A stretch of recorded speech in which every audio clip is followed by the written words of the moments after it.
هلا والله، السلام عليكم. ما طول عليك، تعال خلينا نشوف هذا المقطع. فيديو بالصوت.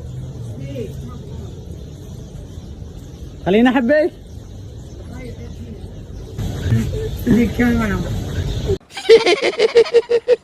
يا اخوان انا ما اريد احكي، بس راح اضطر. يا اخوان هذا متحول جنسيا يعني من الدرجة الثانية، صح؟ يا اخوان الوضع غلط. شمال هذا جاي يصور بيه غير، هذا جاي يصور يتحرش بيه. يا اخي هو زلمه. يا اخوان هسه شو اقول له مثلا؟ ما اقول له شو اقول عليه؟ متحول طيح الله حظك، بس هيك اريد اقول له. وهم دول دمروا العراق شويه ونشوفنا والله. خلينا نشوف هذا المقطع وتعال شوفك شي فخم. انا الطلقة الروسية وانا الصاروخ، كل من يشوف خدودي يسكر ويدوخ.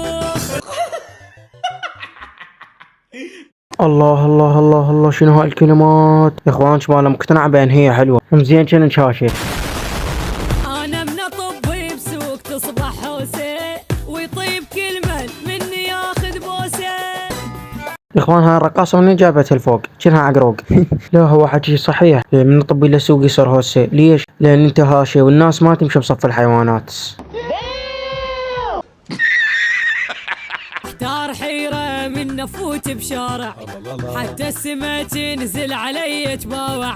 الناس ظلت كاظة راس براس، كلها تريد تصير مثل شي ناس.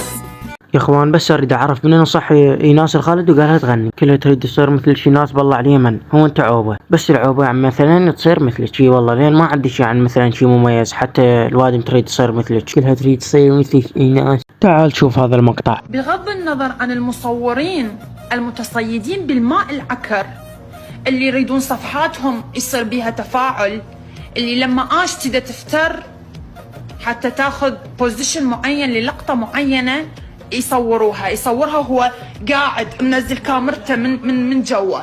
منين من جوا بالضبط؟ صراحة ما افتهمت. النية انتي لو ساتر روحك من البداية، يعني اول ما جاية للحفل قالوا مو لو يلزق الكاميرا وين لا بالثوب مالتك، غير ما راح يقدر يطلع لقطة هيجي. بس انتي جاية تعرضين بروحك من الاخير، والله يعني صوت مو بالمصور.